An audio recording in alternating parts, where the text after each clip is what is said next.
तो हमारी कहानी की शुरुआत एक डंजन के अंदर होती है जहाँ पर कुछ डेड बॉडीज को दिखाया जाता है। वहाँ पर बहुत सारे हंटर्स की लाशें पड़ी होती हैं। हमारी कहानी के हीरो का नाम ज़ेंग रैन है जो कि वहाँ पर मौजूद डेड बॉडीज के पास ही खड़ा होता है और वहीं पर एक बहुत ही पावरफुल मॉन्स्टर होता है। ज़ेंग रैन कहता है, क्या मैं कभी एक हंटर बन पाऊंगा, वो भी इतना ज्यादा स्ट्रॉन्ग कि मैं इस जैसे मॉन्स्टर का सामना कर सकूं। और यहीं से हमारी स्टोरी कुछ घंटे पहले के टाइम में चली जाती है कि ये सब कुछ कहां से स्टार्ट हुआ, कि ज़ेंग रैन इस सारी सिचुएशन में फंसा कैसे। 3 घंटे पहले का सीन दिखाया जाता है। गिल्ड हॉल को दिखाया जाता है जहाँ पर बहुत सारे हंटर्स होते हैं, जबकि रैन भी वहीं पर आता है। रैन अपने लिए एक डंजन जॉब को ढूंढ रहा है, लेकिन क्योंकि वो सबसे ज्यादा वीक हंटर है इसलिए कोई भी उसे अपने साथ लेकर नहीं जाता। रैन कहता है, बहुत सारे गिल्ड्स ऐसे हैं जो कि टीम्स बनाकर मिड लेवल के डंजन्स को क्लियर करते हैं, इसलिए हम कोई भी हंटर अकेले किसी डंजन के अंदर नहीं जाता। और वैसे भी कोई डंजन के अंदर अकेले जाना क्यों चाहेगा, क्योंकि डंजन के अंदर बहुत ही पावरफुल मॉन्स्टर्स होते हैं। अकेले जाओगे तो मारे जाओगे। रैन गिल्ड हॉल के नोटिस बोर्ड के सामने जाकर खड़ा हो जाता है। अपने लिए कोई जॉब देख रहा होता है कि उसके लिए कोई काम मिल जाए, लेकिन वहाँ पर बहुत सारी जॉब्स होती है, लेकिन उनके सामने लिखा होता है कि एक्सपीरियंस पर्सन चाहिए, ना कि कोई वीक बंदा। रैन की स्पेशल एबिलिटी हीलिंग है और ये बहुत ज्यादा वीक हीलर है, इसीलिए कोई भी इसे अपना टीम मेंबर नहीं बनाना चाहता। वहीं पर कुछ और हंटर्स भी खड़े होते हैं जो कि उसकी तरफ इशारा करते हुए एक दूसरे से बातें कर रहे होते हैं। ये सबसे ज्यादा वीक हंटर है, ये बहुत ही कमजोर हीलर है, इसे कोई भी अपनी टीम में नहीं लेना चाहता, लेकिन ये हर बार यहाँ पर आ जाता है। इसे अब अपने लाइसेंस को छोड़ देना चाहिए, ये एक हंटर बनने के लायक ही नहीं है। दूसरे वाला हंटर उसे कहता है, चलो फिर किसी और जगह चलकर खड़े होते हैं, कहीं ऐसा ना हो कि कोई गिल्ड वाला यहाँ पर आए और हमें भी इसके जैसा समझ ले। वो दोनों हंसते हंसते वहाँ से चले जाते हैं, जबकि ज़ेंग रैन उनकी सारी बातें सुन रहा होता है। रैन अभी वहीं पर खड़ा होता है कि उसका एक पुराना दोस्त जिसका नाम आरवी है वो वहीं पर आता है और कहता है, तो फाइनली मैंने तुम्हें ढूंढ ही लिया। आरवी एक अटैक टाइप का हंटर है, जबकि उसके साथ उसकी एक और दोस्त होती है जिसका नाम रीना है और वो एक मैजिशियन है। आरवी आते ही उसे कहता है, मुझे पता था तुम मुझे यहीं पर बोर्ड के सामने मिलोगे। रैन उन दोनों को वहाँ पर देखकर बहुत ज्यादा खुश हो जाता है और कहता है, मैं तो तुम दोनों को बधाई देना चाहता हूँ क्योंकि तुम दोनों ने लेवल अप करने के बाद गिल्ड के अंदर तुम्हारी पोजीशन बढ़ चुकी है। रीना रैन से कहती है, तुम्हारा बहुत बहुत शुक्रिया, लेकिन हम लोग यहाँ पर तुम्हारी हेल्प लेने के लिए आए हैं। हम लोग एक डंजन के अंदर जाने वाले हैं और हमें एक हीलर की जरूरत है, तुम हमारे साथ चलो। आरवी उसे कहता है, मैंने एक बहुत ही नॉर्मल लेवल की डंजन को ढूंढा है, वहाँ पर डिफिकल्टी लेवल इतना ज्यादा हार्ड नहीं है, मॉन्स्टर्स भी बहुत ज्यादा वीक होंगे, इसलिए तुम हमारे साथ चल सकती हो, मैं तुम्हारा ध्यान रखूंगा।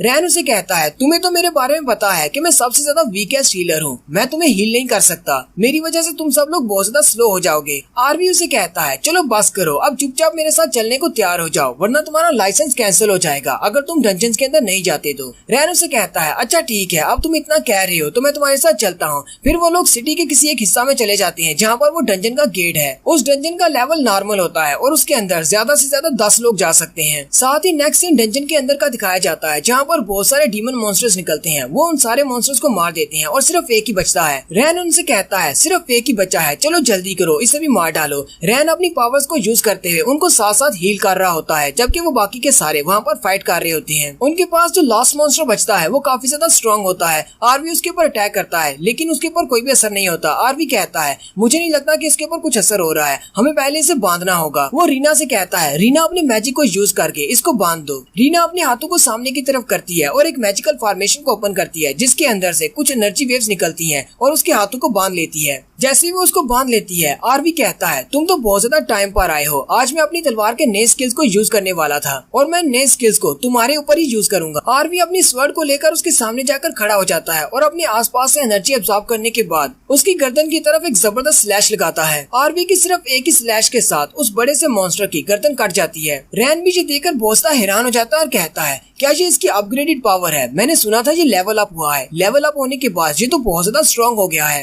रैन आरवी की पावर्स को देखकर सोच रहा होता है, पता नहीं मेरे पास इस तरह की पावर्स कब आएंगी, हालांकि मैं भी एक हंटर हूँ, लेकिन मेरे पास कोई पावर नहीं है। उस मॉन्स्टर के मरने के बाद उसकी बॉडी हवा में डिसअपियर हो जाती है और वहाँ पर उसकी बॉडी से ट्रेजर्स निकलते हैं और उस मॉन्स्टर ने अपने पीछे एक क्रिस्टल और एक तलवार छोड़ी होती है। आरवी जल्दी से अपना हाथ आगे बढ़ाता है और तलवार को उठाने के बजाय पहले उस क्रिस्टल को उठा लेता है। रीना उसे कहती है, तुम तो बहुत ज्यादा लकी हो, तुम्हारे हाथ में एक हाई क्वालिटी का क्रिस्टल लग गया है, ये तो बहुत ज्यादा महंगा बिकेगा। आरवी हंसते हुए उससे कहता है, हाँ ये बहुत ज्यादा महंगा है, इसीलिए इसे मैं अपने पास रखने वाला हूँ। फिर आरवी उस तलवार को भी उठा लेता है और कहता है, यहाँ पर तो एक वेपन भी है, हालांकि ये इतना ज्यादा कोई खास वेपन नहीं है। फिर वो उसे पीछे की तरफ फेंक देता और कहता है, रैन तुम इसे रख सकते हो। रैन उस तलवार को कैच कर लेता है। आरवी उसे कहता है हालांकि इसके एट्रीब्यूट्स इतने ज्यादा स्पेशल नहीं है, लेकिन तुम्हारे लिए ये बहुत ज्यादा खास है क्योंकि तुम एक लो लेवल के हंटर हो, इसलिए तुम्हारे लिए ये भी अपग्रेडेड वर्जन की तलवार है। आरवी आगे बढ़ता है और रैन से कहता है तुम्हें भी अपनी पावर्स को अपग्रेड करना होगा। बिना किसी वेपन के तुम अपनी पावर्स को कैसे बढ़ा सकती हो, वरना तुम हमेशा एक कमजोर हीलर बनकर रह जाओगे। आरवी उन सब से कहता है चलो वापस चलते हैं, ये डंजन क्लियर हो चुकी है, यहाँ से जो मिलना था वो हमने हासिल कर लिया है।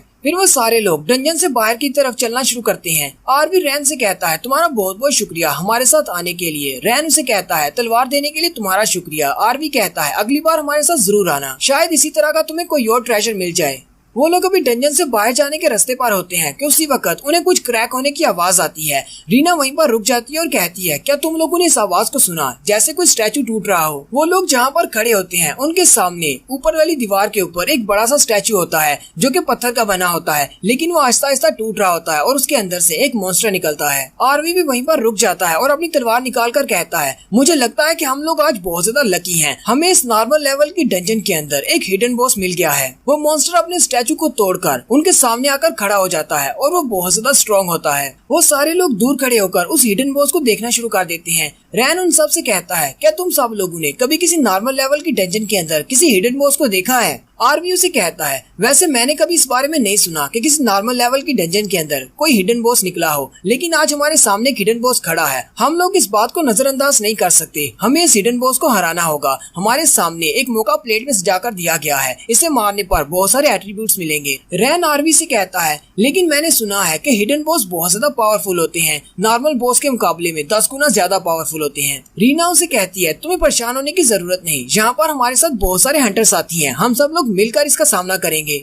लेकिन अपनी सेफ्टी को सामने रखते हुए पहले हमें यहीं पर रहकर इसे ऑब्जर्व करना होगा कि ये कितना ज्यादा स्ट्रॉन्ग है और ये क्या करता है। उन्हीं में से एक हंटर आगे बढ़ता है और उन सब से कहता है लगता है कि तुम सब लोग बहुत बड़े डरपोक चिकन्स हो, ये तो सिर्फ एक हिडन बॉस है, मैं आगे बढ़ता हूँ और इस पर अटैक करता हूँ। और वैसे भी ये तो सिर्फ एक नॉर्मल लेवल की डंजन है, नॉर्मल लेवल डंजन के अंदर अगर कोई हिडन बॉस है तो वो कितना ज्यादा स्ट्रॉन्ग हो सकता है। रीना उसे कहती है इस तरह की बकवास करना बंद करो, ये बहुत ज्यादा स्ट्रॉन्ग हो सकता है, तुम्हें इसके बारे में नहीं पता। वो हंटर रीना से कहता है अच्छा ठीक है, पहले मैं जाकर इस पर अटैक करता हूँ, तुम लोग देख लेना ये कितना ज्यादा स्ट्रॉन्ग है। वो हंटर अपनी स्पेशल पावर जिसका नाम सीड ऑफ गॉड होता है उसको एक्टिवेट करता है। उसके हाथ में एक बड़ा सा कुल्हाड़ा होता है और साथ ही उसकी आंखें भी चमकना शुरू हो जाती हैं, जबकि हिडन बॉस के पास अपना एक बड़ा सा साइट होता है। आरवी उस हंटर को फिर से रोकने की कोशिश करता है और कहता है मेरी बात मान लो, यहीं पर रुको, तुम अकेले इसका सामना नहीं कर पाओगे, ये एक हिडन बॉस है, हिडन बॉस बहुत ज्यादा स्ट्रॉन्ग होते हैं। वो उसकी बात नहीं सुनता और हंसता हुआ आगे बढ़ जाता है और कहता है लगता है तुम मुझे बहुत ज्यादा अंडर एस्टिमेट कर रहे हो। वो हंटर अपना कुल्हाड़ा लेकर भागते हुए हिडन बॉस की तरफ अटैक करने के लिए आगे बढ़ता है, जबकि हिडन बॉस बड़े ही आराम से उसके सामने खड़ा होता है। वो हंटर उस हिडन बॉस के करीब पहुंचकर एक जबरदस्त जंप लगाता है और उसके सर में अपने कुल्हाड़े से अटैक करने लगता है। उसी वक्त वो हिडन बॉस उस हंटर की तरफ देखता है और हल्का सा मुस्कुराता है और इसकी हल्की सी मुस्कुराहट भी बहुत ज्यादा डरावनी है। उस हंटर का कुल्हाड़ा उस हिडन बॉस के सिर के बहुत ज्यादा करीब होता है, लेकिन पलक झपकने की स्पीड से वो हिडन बॉस अपने साइड को सामने की तरफ करता है और उसे घुमाना शुरू करता है। वो अपने साइड को पंखे की तरह घुमाता है, जिसकी वजह से उसका साइड उस हंटर पर लगता है और उस हंटर के छोटे छोटे टुकड़े हो जाते हैं, यानी कि उस हंटर की टांगे अलग हो जाती हैं, हाथ अलग हो जाते हैं, सर अलग हो जाता है। जबकि बाकी के जितने भी हंटर्स होते हैं वो सारे इस सीन को देखकर बहुत ज्यादा डर जाते हैं। आरवी अपने साथ खड़ी एक और मैजिशियन लड़की से कहता है चलो जल्दी करो, इस बॉस के एट्रीब्यूट्स यानी कि इसके स्टेटस को चेक करो, इसके पास कौन से स्टेटस पॉइंट्स हैं। वो लड़की उसे कहती है अच्छा ठीक है। वो जल्दी से अपनी मैजिकल पावर को यूज करते हुए उसके फोर्स स्किल्स को चेक करती है, लेकिन साथ ही वो लड़की बहुत ज्यादा हैरान हो जाती है क्योंकि उसके स्टैट्स बहुत ज्यादा हाई होते हैं। उस हिडन बॉस की health, energy, attack power, defence, speed, strength, agility और इंटेलिजेंस सब कुछ बहुत ज्यादा हाई होता है, एक नॉर्मल बॉस के मुकाबले में बहुत ज्यादा हाई। वो लड़की जो कि उसके स्टेटस को चेक कर रही होती है वो ये देखकर बहुत ज्यादा डर जाती है और वो नीचे गिर जाती है और वो चिल्लाते हुए कहती है ऐसा नहीं हो सकता, ये हिडन बॉस तो बहुत ज्यादा पावरफुल है, यहाँ पर जितने भी लोग हैं वो सारे इसके हाथों मारे जाएंगे। आरवी उसे कहता है तुम्हें पैनिक होने की जरूरत नहीं है, जल्दी से बताओ तुमने इसके स्टेटस में क्या देखा। वो लड़की आरवी से कहती है हालांकि इसकी हेल्थ इतनी ज्यादा नहीं है, लेकिन नॉर्मल बॉस के मुकाबले में इसके बाकी के जितने भी एट्रीब्यूट्स हैं वो 10 गुना ज्यादा हैं। रैन भी उसकी बात सुनकर बहुत ज्यादा हैरान हो जाता है। वो लड़की उन सब से कहती है हम सब लोग यहाँ पर मरने वाले हैं। फिर वो आरवी से कहती है आरवी हम लोग क्या करें, क्या हम लोग यहाँ से भाग चलें? आरवी उसे कहता है नहीं, हम लोग यहाँ से नहीं भागेंगे, ये सिर्फ एक ही बॉस है, अगर हम सब लोग मिलकर इस पर अटैक करेंगे तो हम इसे मार सकते हैं। आरवी बाकी के सारे टीम मेंबर से कहता है सब लोग मेरी बात ध्यान से सुनो, हालांकि ये एक हिडन बॉस है और ये काफी ज्यादा स्ट्रॉन्ग है, अगर हम सब लोग मिलकर इस पर अटैक करेंगे तो ये भी हमारे सामने कमजोर पड़ जाएगा। जब तक हम लोग इसके अटैक को डॉज करते रहेंगे तो हमारे पास बचने का एक चांस है, तुम्हें बस इसके ऊपर अटैक करना है और इसके अटैक से बचना है।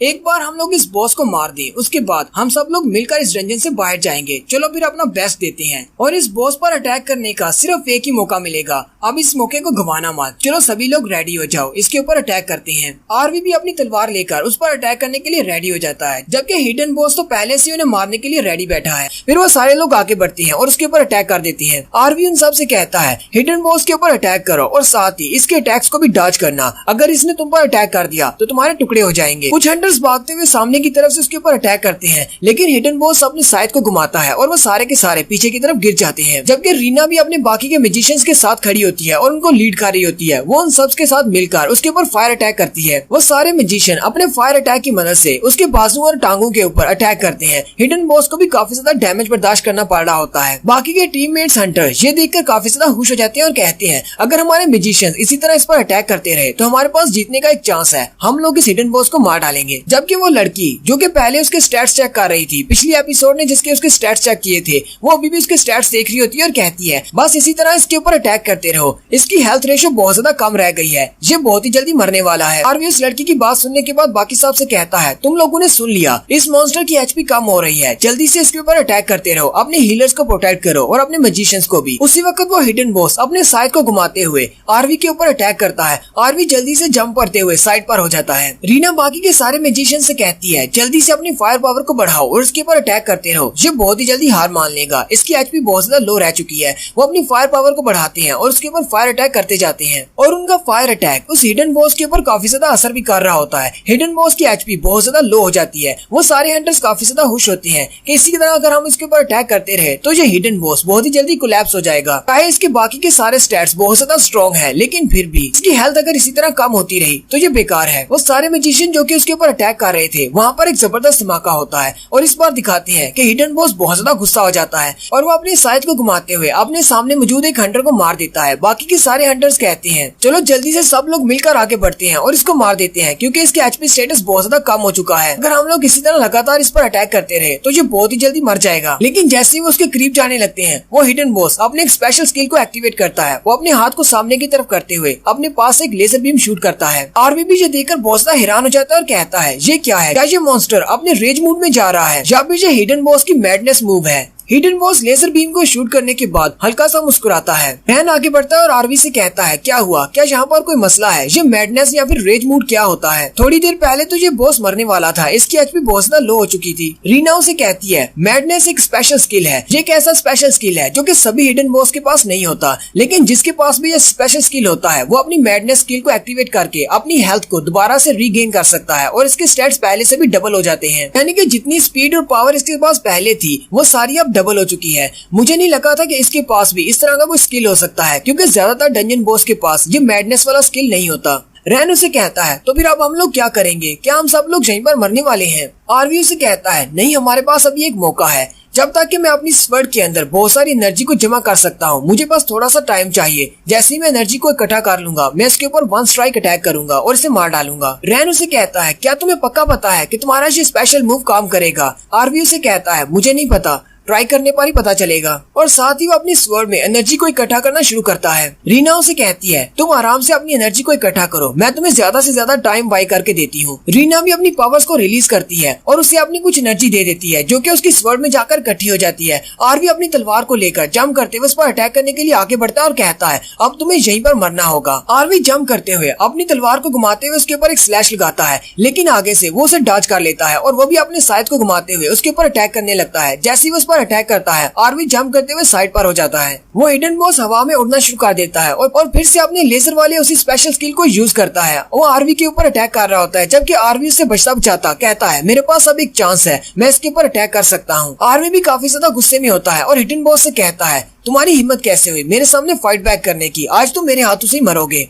हिडन बॉस अपने लेजर अटैक को अपने हाथ से कंट्रोल कर रहा होता है। वो अपने हाथ से जिस तरह भी आरवी जाता है उसके पीछे पीछे लेजर शूट करता है। आरवी रीना से कहता है अभी तुम्हारे पास टाइम है, जल्दी से अपने मैजिक स्किल को एक्टिवेट करो। और रीना अपने फायर मैजिक को यूज करते हुए अपने एक स्पेशल स्किल जिसका नाम रेड लोटस फायर होता है उसको एक्टिवेट करती है और बॉस के ऊपर पीछे से अटैक कर देती है। जबकि बॉस आरवी के ऊपर अटैक कर रहा था, उसका उसकी तरफ ध्यान नहीं था। बॉस उनकी फायर के साथ डायरेक्टली हिट होता है। आरवी उनसे कहता है इतना काफी नहीं है, इसके ऊपर अटैक करते रहो, जरा भी मत रुकना जब तक कि मैं इसकी गर्दन न काट दूं। आरवी फिर से अपनी स्वर्ड उठाता है और बड़ी स्पीड के साथ उस बॉस को मारने के लिए आगे बढ़ता है। रीना की फायर ने हिडन बॉस को पूरी तरह से कवर किया होता है। आरवी उस फायर का फायदा उठाते हुए सीधा उस फायर के अंदर चला जाता है और अपनी तलवार को घुमाते हुए उसकी गर्दन के करीब पहुंच जाता है। उसी वक्त दिखाते हैं कि हिडन बॉस की आंखें चमकना शुरू हो जाती हैं और वहाँ पर एक जबरदस्त धमाका होता है। जबकि आरवी भी नीचे आ जाता है। रैन कहता है कि आरवी ने उसको मार डाला। रीना उसे कहती है मुझे नहीं लगता, हिडन बॉस बहुत ज्यादा स्ट्रॉन्ग है, आरवी के इस अटैक के साथ वो उसे मार नहीं सकता।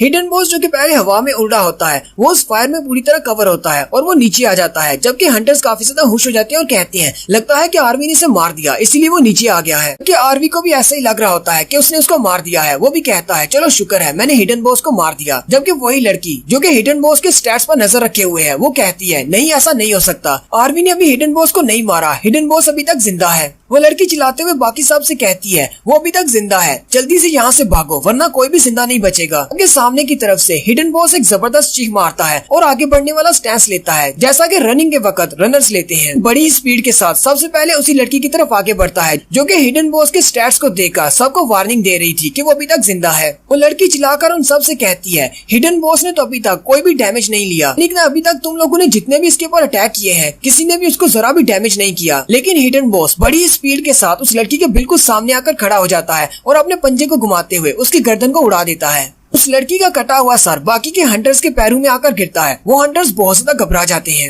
आरवी चिल्लाकर उन सब से कहता है तुम सब लोग वहाँ पर खड़े खड़े क्या देख रहे हो, जल्दी से वहाँ से भागो अगर मरना नहीं चाहते। उस लड़की के मरने के बाद अगली बारी रीना की होती है। वो हिडन बॉस बड़ी स्पीड के साथ रीना के पीछे पहुँच जाता है। आरवी और रैन उस मॉन्स्टर को रीना के पीछे देखकर बहुत ज्यादा घबरा जाते हैं और चिल्लाकर कहते हैं ऐसा नहीं हो सकता। वो हिडन बॉस अपने पंजे को यूज करते हुए रीना के ऊपर भी अटैक करता है और रीना को भी टुकड़े टुकड़े कर देता है। उसके बाद वहाँ पर 3 हंटर्स इकट्ठे खड़े होते हैं। वो सारे बहुत ज्यादा घबराए होते हैं और उनके पास भागने का टाइम नहीं होता और वो एक दूसरे से कह रहे होते हैं अब हम लोग क्या करें, हमारे पास यहाँ से भागने का जरा भी टाइम नहीं, हम लोग किस तरफ जाएं। उसी वक्त हिडन बॉस उनके करीब पहुंच जाता है। हिडन बॉस फिर से अपने पंजे को यूज करते हुए वहाँ पर जितने भी हंटर्स होते हैं उन सभी को एक एक करके मारता जा रहा होता है। जबकि आरवी भी काफी ज्यादा हैरान होता है और कहता है ऐसा कैसे हो गया, मेरे सारे के सारे टीममेट्स मारे जा चुके हैं। आरवी अपनी तलवार लेकर बड़े गुस्से के साथ उस पर अटैक करने के लिए आगे बढ़ता है। जबकि बॉस उसकी तरफ देखकर फिर से हंसता है और वही अपनी क्रिंजी सी स्माइल देता है। आरवी क्योंकि बहुत ज्यादा गुस्से में है इसलिए वो कुछ भी समझ नहीं पा रहा। वो बड़े स्पीड के साथ उस पर अटैक करने के लिए आगे बढ़ता है। बॉस उसकी तरफ अपना हाथ करता है और अपनी लेजर टेक्निक को यूज करते हुए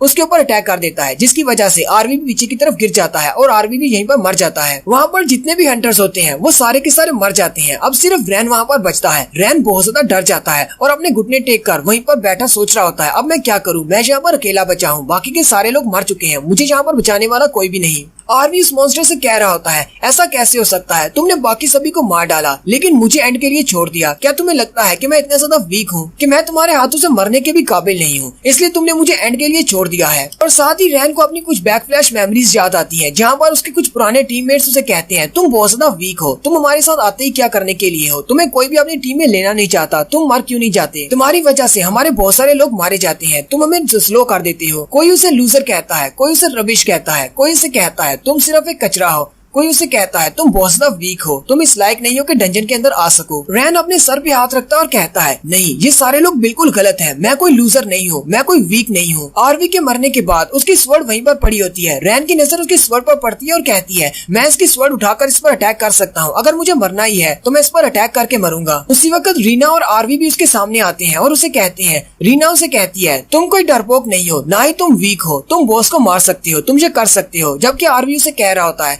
हाँ ये तलवार तुम्हारे सामने पड़ी है, जल्दी से इस तलवार को उठा लो और इस बॉस को मार डालो। रैन जल्दी से उस तलवार को उठा लेता है और कहता है क्या मैं वाकई में ऐसा कर सकता हूँ, क्या मैं इस बॉस को मार सकता हूँ। रैन कहता है वैसे भी तो मैं यहाँ पर मरने वाला हूँ, अगर मैं 1-2 अटैक इसके ऊपर कर भी देता हूँ इससे कोई ज्यादा फर्क नहीं पड़ेगा, लेकिन फिर भी मुझे इतना हौसला तो होगा कि मैं मरने से पहले इसके साथ फाइट करके मरा हूँ। रैन अभी वहीं पर बैठा सोच रहा होता है कि उसी वक्त से अपने सामने शैडो नजर आता है। वो हिडन बॉस उसके सामने आकर खड़ा हो जाता है। रैन अपना पक्का फैसला कर लेता और कहता है अब मैं इस बॉस को नहीं छोड़ने वाला, मैं इसके साथ फाइट करके ही मरूंगा। हिडन बॉस उसकी तरफ देखता है और हल्का सा मुस्कुराता है। रैन अपनी तलवार लेकर उठकर खड़ा हो जाता है और कहता है हाँ मैंने फैसला कर लिया है, मैं इसके साथ फाइट करूंगा, मैं कोई लूजर बनकर नहीं मरना चाहता। वो अपनी तलवार लेकर उस पर अटैक करने के लिए आगे बढ़ता है। रैन को दिखाते हैं जो कि चिल्लाता हुआ उस तलवार को लेकर बॉस के ऊपर अटैक करने के लिए आगे बढ़ता है, जबकि वो बॉस भी उसके ऊपर अटैक करता है। रैन जंप करते हुए जैसे ही अपनी तलवार को घुमाकर उस पर अटैक करता है, आगे से वो बॉस भी अपने साइड को घुमाकर उसके ऊपर अटैक कर देता है। रैन बहुत ज्यादा जख्मी हो जाता है। रैन चिल्लाते हुए कहता है अगर मैं यहाँ पर मरने वाला हूँ तो मैं तुम्हें भी अपने साथ लेकर मरूंगा,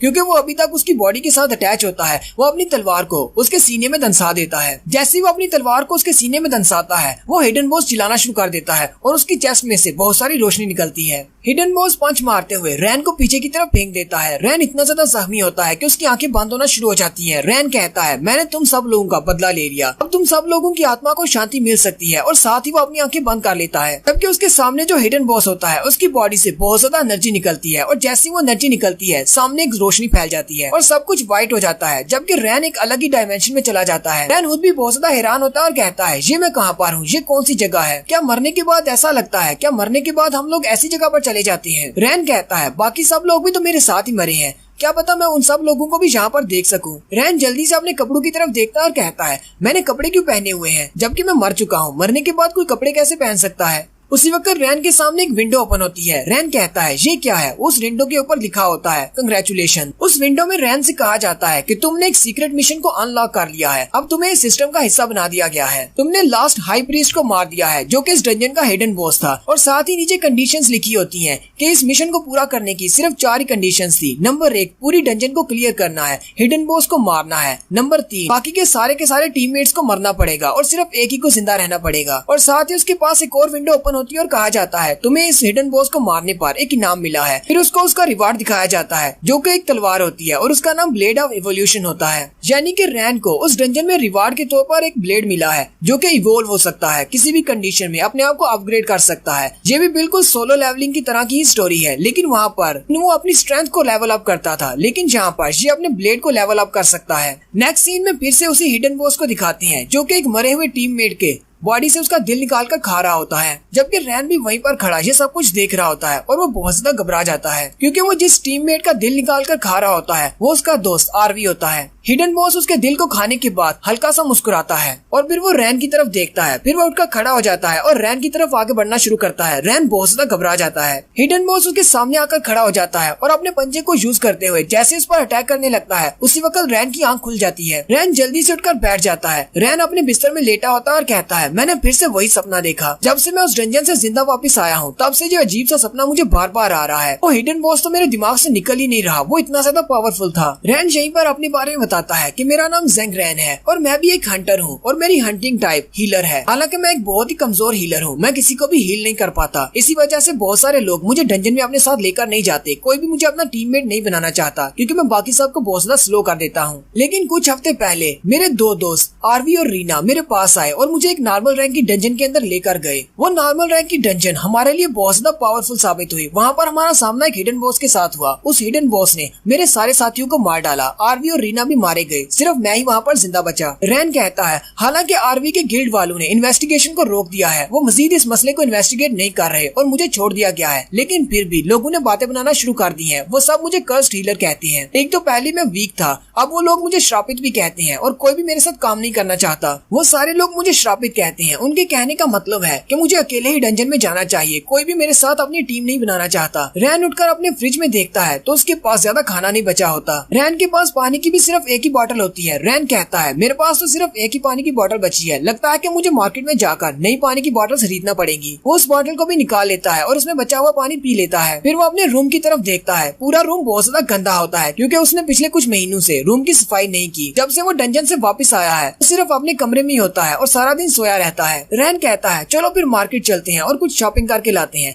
रैन अपना कोट उठाता है और अपनी हुड पहन लेता है और कहता है इसको पहनना बहुत ज्यादा जरूरी है ताकि लोग मुझे देख ना सके, क्योंकि अगर किसी ने मुझे पहचान लिया तो वो सारे बातें करना शुरू कर देंगे। रैन अपना कोट पहनने के बाद अपने अपार्टमेंट से बाहर चला जाता है और सीधा सुपरमार्केट में जाता है। रैन जैसे उस स्टोर में जाकर अपने लिए कुछ चीजें खरीद रहा होता है, वहीं पर कुछ लोग खड़े होते हैं, शायद वो भी हंटर्स होते हैं। वो बातें कर रहे होते हैं, क्या तुमने सुना है लास्ट टाइम डंजन में क्या हुआ था? कुछ हफ्ते पहले की बात है, एक नॉर्मल रैंक की डंजन के अंदर सारे के सारे टीममेट्स मारे गए, जबकि सिर्फ एक कमजोर सा हीलर बच गया। दूसरा उसे कहता है हाँ मैंने भी इस बारे में सुना है। मैंने तो यहाँ तक सुना है कि हीलर ने अपने सारे के सारे टीममेट्स को मार दिया ताकि वो वहाँ से सारे रिवार्ड्स खुद रख सके, लेकिन वो तो बहुत ज्यादा वीक हीलर था, फिर उसने ऐसा कैसे कर दिया? हो सकता है कि वो एक पागल है। दूसरा हंटर उसे कहता है क्या तुम्हारी खबर पक्की है? क्या वाकई में हीलर ने उन सबको मारा है? वो उसे कहता है हाँ मेरी खबर बहुत ज्यादा पक्की है, मेरा बड़ा भाई वो एक गिल्ड में काम करता है। दूसरा हंटर उसे कहता है तो इसका मतलब वो हीलर बहुत ज्यादा वीक है, सिर्फ उसने रिवार्ड्स लेने के लिए धोखे से अपने दोस्तों को मार डाला। अगर किसी दिन वो मुझे मिल गया तो मैं तो उसे अपने हाथों से मार डालूंगा। रैन भी उनकी सारी बातें सुन रहा होता है। रैन अपनी शॉपिंग करने के बाद काउंटर पर आ जाता है। रैन ने अपने लिए कुछ वाटर बॉटल्स और ब्रेड के पैकेट्स खरीदे होते हैं। वो काउंटर पर रखकर उसे कहता है मेरा बिल बना दो। काउंटर वाली लड़की उसे कहती है तुम्हारे टोटल 198 जुआन हो गए, क्या तुम बिल दोगे या फिर क्रेडिट कार्ड को यूज करोगे? रैन उस लड़की से कहता है मैं क्रेडिट कार्ड यूज करूंगा। वो अपना क्रेडिट कार्ड निकाल कर उसको दे देता है। वो लड़की उसके क्रेडिट कार्ड को मशीन में यूज करती है और साथ ही वो हैरान हो जाती है और उसे कहती है सर आपके क्रेडिट कार्ड में इतने ज्यादा पैसे नहीं है, आपके पास पैसे बहुत ज्यादा कम है। जितने पैसे आपके पास है आप सिर्फ ब्रेड के पैकेट्स ले सकते हैं, आपको वाटर बॉटल यहीं पर छोड़ना होंगी। रैन उसे कहता है अच्छा ठीक है मैं सिर्फ ब्रेड ही खरीद लेता हूँ, और वो ब्रेड लेकर वहाँ से बाहर आ जाता है।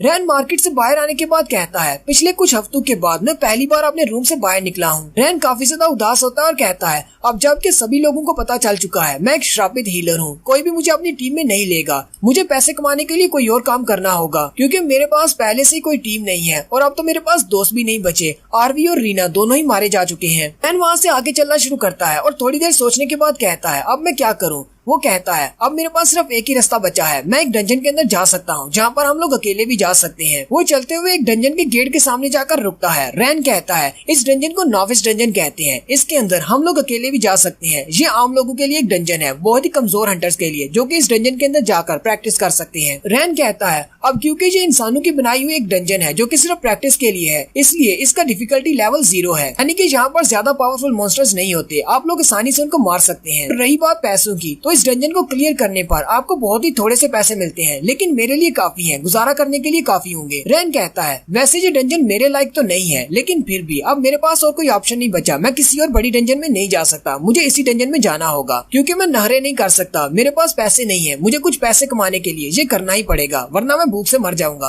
फिर रैन उस डंजन के गेट की तरफ आगे बढ़ता है, जबकि वहीं पर 2 और हंटर्स को दिखाते हैं जो कि वहाँ पर खड़े होते हैं। वो उसको पहचान लेते हैं। एक हंटर दूसरी लड़की से कहता है मिंग क्या तुम्हें लगता है कि ये ज़ेंग रैन है? ये वही कमजोर हीलर है, लेकिन ये यहाँ पर नॉविस डंजन के बाहर क्या कर रहा है? क्या ये इस नॉविस डंजन के अंदर जाने वाला है? वो लड़की मिंग उसे कहती है पता नहीं, शायद इसी डंजन के अंदर जा रहा है, क्योंकि कोई भी इसके साथ टीम नहीं बनाना चाहता। लेकिन क्या ये वाकई में इस डंजन के अंदर भी मॉन्स्टर्स को हरा पाएगा, क्योंकि ये तो बहुत ज्यादा वीक है। रैन जैसे ही उस डंजन के अंदर जाता है उसी वक्त उसके पास विंडो ओपन होती है और उसे कहा जाता है वेलकम टू द डंजन। रैन कहता है आज से पहले तो कभी इस डंजन के अंदर आने पर विंडो ओपन नहीं हुई, ये क्या आज मुझे बताया क्यों जा रहा है? रैन काफी ज्यादा हैरान होता है। रैन कहता है कहीं ये वाकई में वही सिस्टम तो नहीं जो मैंने अपने सपने में देखा था। उसी वक्त उसके पास एक और विंडो ओपन होती है और उसे कहा जाता है कंग्रेचुलेशंस, तुम इस डंजन को क्लियर करने के लिए क्वालिफाइड हो, जल्दी ही इस नॉविस डंजन को इवोल्यूशन मोड में चेंज कर दिया जाएगा। और लास्ट विंडो में उसे कहा जाता है हम तुम्हें बेस्ट ऑफ लक कहते हैं, इस डंजन के अंदर तुम्हारा एक्सपीरियंस बहुत ज्यादा अच्छा रहे और तुम्हें काफी ज्यादा स्ट्रेंथ मिले। रैन इवोल्यूशन मोड का सुनकर काफी ज्यादा हैरान हो जाता है और कहता है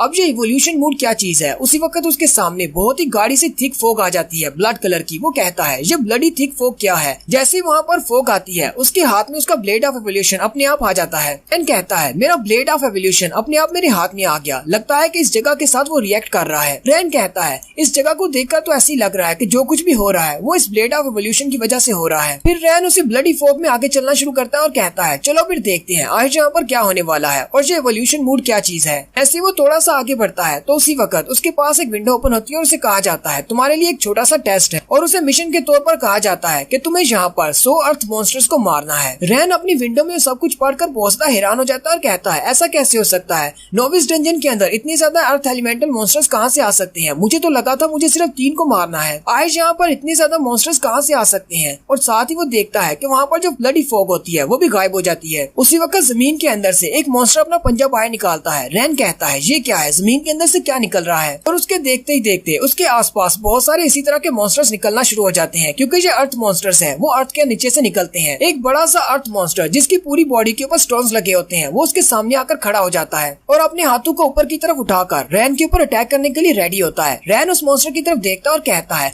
ये मॉन्स्टर इतने बड़े कैसे हो गए। इस नोविस डंजन के अंदर तो मॉन्स्टर जो है वो बहुत ज्यादा वीक होते हैं और बहुत ही छोटे होते हैं, क्योंकि इसका डिफिकल्टी लेवल 0 है। ये मॉन्स्टर इतना बड़ा कैसे हो गया है। और साथ ही वो अर्थ मॉन्स्टर उसके ऊपर अटैक कर देता है। रैन जल्दी से पीछे की तरफ जंप करता है और कहता है मॉन्स्टर की तो अटैक पावर भी बहुत ज्यादा बढ़ चुकी है, ये डंजन इवोल्यूशन मोड में चली गई है। अब समझ आई कि इवोल्यूशन मोड का मतलब क्या था। इस बड़े से मॉन्स्टर को देखकर लगता तो नहीं कि जो मिशन इतना ज्यादा आसान होने वाला है, क्योंकि ये तो सिर्फ एक है, मुझे पूरे 100 को मारना है। वो अर्थ मॉन्स्टर्स निकलते साथ ही उसके ऊपर पंच मारता है, लेकिन वो जल्दी से उसे डॉज कर लेता है। रैन कहता है हालांकि इस मॉन्स्टर का साइज काफी ज्यादा बड़ा हो गया है, लेकिन फिर भी इसकी स्पीड पहले जितनी ही स्लो है। रैन उसके सामने खड़ा होकर कहता है इसका साइज बहुत ज्यादा बड़ा है, लेकिन क्योंकि ये एक नोविस डंजन है और ये सिर्फ प्रैक्टिस के लिए है, इसलिए मुझे नहीं लगता ये इतना ज्यादा स्ट्रॉन्ग भी होगा। इसलिए मुझे भी पहले अपनी स्ट्रेंथ को ट्राई करना होगा। मैं देखता हूँ कि मुझे कितनी ज्यादा स्ट्रेंथ मिली है, शायद इस सिस्टम ने मुझे भी कुछ स्ट्रेंथ दी होगी। रैन जल्दी से अपने ब्लेड को वापस अपनी इन्वेंट्री में रख लेता है और कहता है मैं इसके साथ वेपन्स के साथ फाइट नहीं करूंगा, अपने बेयर हैंड से करूंगा। मैं इस पर पंचेस मारकर देखता हूँ कि मेरी स्ट्रेंथ कितनी ज्यादा बढ़ गई है। फिर रैन उसे पंच मारने के लिए आगे बढ़ता है और कहता है चलो फिर देखते हैं तुम्हारे अंदर कितना दम है। जब रैन उसे पंच मारने के लिए अपना पंच सामने की तरफ करता है तो वो अर्थ मॉन्स्टर भी अपने पंच को उसके सामने करता है। दोनों अपने पंचेस को टकराते हैं, क्योंकि दोनों की फोर्स तकरीबन सेम होती है, इसलिए दोनों का इफेक्ट कैंसिल हो जाता है। अर्थ मॉन्स्टर फिर से पंच मारने के लिए आगे बढ़ता है, जबकि रैन भी फिर से पंच मारता है। वो दोनों फिर से अपने पंचेस को टकराते हैं। रैन पीछे की तरफ हट जाता है और कहता है ये तो अपने पंचेस में बहुत ज्यादा स्ट्रॉन्ग है, मैंने जितना सोचा था ये उतना ज्यादा वीक नहीं है, लगता है कि मुझे अपने ब्लेड्स को यूज करना पड़ेगा। रैन फिर से अपने ब्लेड ऑफ इवोल्यूशन को निकाल लेता है और कहता है अब मुझे अपने ब्लेड से ही इसका सामना करना पड़ेगा। उसी वक्त वो अर्थ मॉन्स्टर फिर से उसे पंच मारता है। रैन जल्दी से उसे डॉज कर लेता है और कहता है तुम मिट्टी के ढेर, तुम्हें क्या लगता है कि तुम्हारे पंचेस से तुम मुझे हरा सकते हो। रैन के पास क्योंकि ब्लेड ऑफ इवोल्यूशन है, वो अपने ब्लेड को यूज करते हुए उसके पूरे बाजू को काट देता है। रैन कहता है मुझे कुछ बहुत सारा अजीब लग रहा है, ऐसे लग रहा है जैसे मेरी स्ट्रेंथ पहले से बहुत ज्यादा बढ़ गई है, क्योंकि मैं तो एक वीक हीलर हुआ करता था। फिर रैन अपने ब्लेड को घुमाते हुए उस मॉन्स्टर को मार देता है। जैसे वो एक मॉन्स्टर को मारता है वो अपने पीछे की तरफ देखता है तो पीछे से और भी बहुत सारे मॉन्स्टर्स निकल आते हैं। रैन कहता है अभी अभी मैंने एक को मारा है और यहाँ पर और भी बहुत सारे आ गए हैं, लगता है कि मुझे रेस्ट करने के लिए थोड़ा सा भी टाइम नहीं मिलने वाला, सारे के सारे 100 को मुझे अभी मारना होगा। रैन उन सब से कहता है तुम सब लोगों को लगता है कि मैं बहुत ज्यादा वीक हूँ, लेकिन मैं इतना ज्यादा वीक नहीं हूँ, क्योंकि मैं एक हीलर हूँ। मैं अपनी हीलिंग एबिलिटी को यूज करते हुए अपनी बॉडी को बार बार हील कर सकता हूँ। अपने पास एक हीलिंग फॉर्मेशन को ओपन करता है और अपनी स्ट्रेंथ को बढ़ा लेता है, अपनी स्पीड को बढ़ाता है, साथ ही अपनी एजिलिटी को भी बढ़ा लेता है। ये सब कुछ करने के बाद वो अपना ब्लेड लेकर सामने की तरफ बढ़ जाता है। उसके सामने बहुत सारे अर्थ मॉन्स्टर्स होते हैं। रैन बड़ी स्पीड के साथ उन सब के बीच से गुजरता जाता है और अपने ब्लेड को यूज करते हुए उन सब को काटता जाता है, यहाँ तक कि थोड़ी ही देर में वो बहुत सारे अर्थ मॉन्स्टर्स को मार देता है, क्योंकि वो सारे मिट्टी और पत्थर के बने हुए हैं। जिस मॉन्स्टर के ऊपर भी वो अपने ब्लेड से अटैक करता है उस मॉन्स्टर के बाजू या टांगों को काट देता है, और साथ साथ उसके पास विंडोज ओपन हो रही होती है कि तुमने लेवल अप कर लिया है।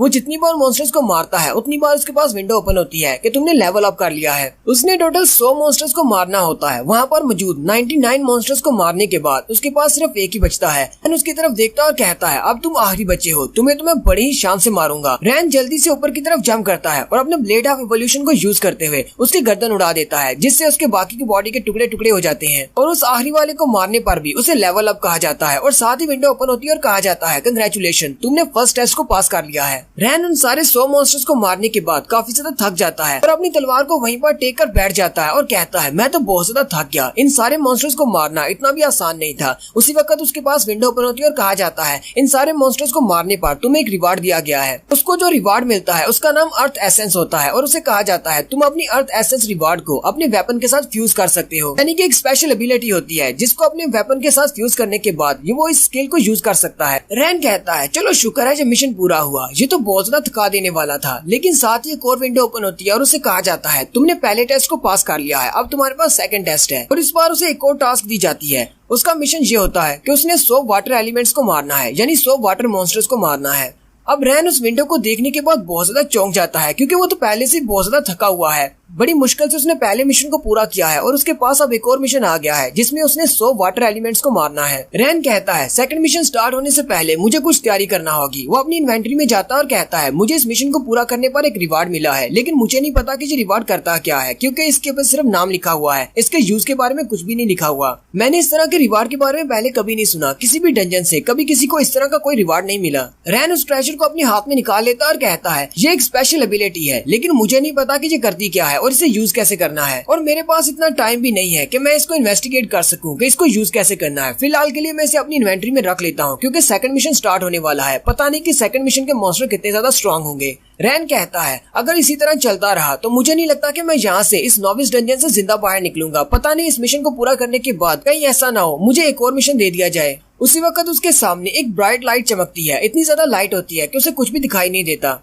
रैन भी उस लाइट को देखकर बहुत ज्यादा हैरान हो जाता है और कहता है अब यहाँ पर क्या हो रहा है, इतनी ज्यादा लाइट कहाँ से आ रही है। असल में वो डंजन इवॉल्व हो रही है इवोल्यूशन मूड के मुताबिक। उसके लिए सेकंड मिशन की स्टेज तैयार की जा रही है। जैसी वहाँ से लाइट हटती है वहाँ पर रैन देखता है कि बर्फ पड़ रही है, सामने पहाड़ होते हैं। रैन अपने हाथ को सामने करते हुए स्नोफ्लेक्स को पकड़ता है और कहता है ऐसा कैसे हो सकता है, थोड़ी देर पहले तो मैं डेजर्ट में था, यहाँ पर अचानक बर्फ कहाँ से पड़ना शुरू हो गई। फिर रैन को समझ आती है हो सकता है कि वाटर एलिमेंटल यानी कि वाटर मॉन्स्टर्स को मारने के लिए ये सारा स्टेज सजाया गया है क्योंकि ये आइस है। हो सकता है कि ये वो सारे के सारे वाटर एलिमेंटल्स यानी कि वाटर मॉन्स्टर्स वो आइस से बने होंगे। रैन आसमान की तरफ देखता है तो आसमान से बड़े बड़े आइस क्रिस्टल्स क्यूब्स की शक्ल में नीचे की तरफ गिरते हैं। रैन उन सबको डॉज करता है और कहता है ये क्या है, इतने बड़े बड़े आइस क्यूब्स नीचे की तरफ क्यों गिर रहे हैं। रैन जल्दी से पीछे की तरफ जंप करता है और कहता है ये कोई वाटर क्रिस्टल्स नहीं है, हो सकता है ये कोई वाटर मॉन्स्टर्स हों। और फिर वाकई में वो वाटर मॉन्स्टर्स होते हैं जो कि क्यूब की शक्ल में ऊपर से नीचे गिरते हैं और साथ ही वो अपने हाथ पांव बाहर निकालते हैं और उठकर खड़े हो जाते हैं।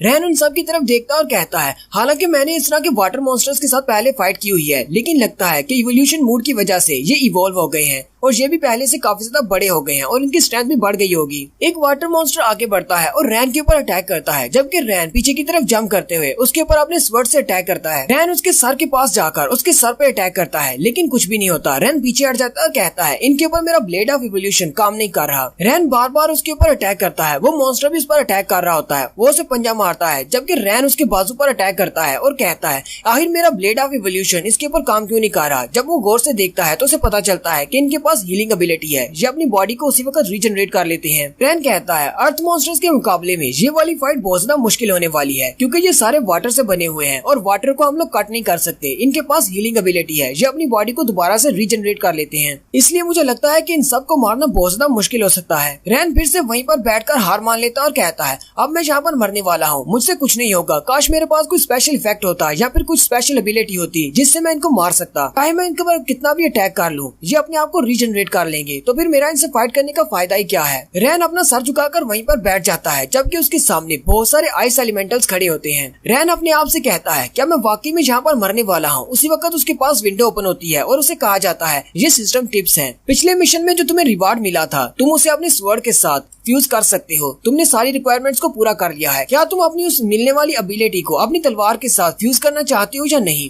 रैन ये देखकर बहुत ज्यादा हैरान हो जाता है और कहता है इस वक्त फ्यूजन का क्या काम है, शायद मुझे इससे कोई नई एबिलिटी मिल जाए, चलो इसको ट्राई करके देखते हैं। रैन सिस्टम से कहता है ठीक है उस रिवार्ड को मेरी तलवार के साथ फ्यूज कर दो। सिस्टम उसे कहता है ठीक है फ्यूजन प्रोग्रेस में है, बहुत ही जल्दी तुम्हारा वेपन उस एबिलिटी के साथ फ्यूज हो जाएगा। रैन अपने ब्लेड ऑफ एवोल्यूशन को सामने की तरफ करता है और उसका रिवार्ड वाला क्रिस्टल भी बाहर आ जाता है और उसके साथ फ्यूज होना शुरू हो जाता है। जैसे उसकी फ्यूजन कंप्लीट होती है उसके पास विंडो ओपन होती है और उसे कहा जाता है तुम्हारे ब्लेड ऑफ एवोल्यूशन को एक नया स्किल मिल गया है जो कि पेट्रीफाई है लेवल 1 का। और यहीं पर इस स्किल के बारे में बताया जाता है कि पेट्रीफाई इफेक्ट क्या करता है। पेट्रीफाई इफेक्ट का मतलब है जिस चीज को भी वो टच करेगा वो पेट्रीफाई हो जाएगा, यानी वो सॉलिड हो जाएगा और 3 सेकंड के लिए उसकी रीजनरेटिव एबिलिटी खत्म हो जाएगी। रैन काफी ज्यादा खुश हो जाता है और कहता है लगता है कि गॉड्स मेरी तरफ हैं, मुझे एक और मौका मिल गया है, अब मैं यहाँ पर नहीं मरूंगा। ये इफेक्ट काफी ज्यादा अच्छा है, मैं इन आइस मॉन्स्टर्स के ऊपर इनको यूज करके देखता हूँ। रैन अपने ब्लेड ऑफ एवोल्यूशन को लेकर अपनी नई एबिलिटी को यूज करने के लिए आगे की तरफ बढ़ता है, जबकि एक वाटर एलिमेंटल उस पर अटैक करने के लिए आगे बढ़ता है। वो अपना पंजा उसकी तरफ आगे करता है। रैन उसके पंजे के साथ अपने ब्लेड ऑफ एवोल्यूशन को टच करता है, जिसकी वजह से 3 सेकंड के लिए उसकी बॉडी पेट्रीफाई हो जाती है। वो वाटर मॉन्स्टर 3 सेकंड के लिए पत्थर का बन जाता है। रैन काफी ज्यादा खुश हो जाता है और कहता है मेरा पेट्रीफाई इफेक्ट काम कर रहा है और वो अपनी स्वर्ड को यूज करते हुए उसके टुकड़े टुकड़े कर देता है। इस बार टुकड़े होने के बाद वो दोबारा से अपनी बॉडी को रीजनरेट नहीं कर पाता।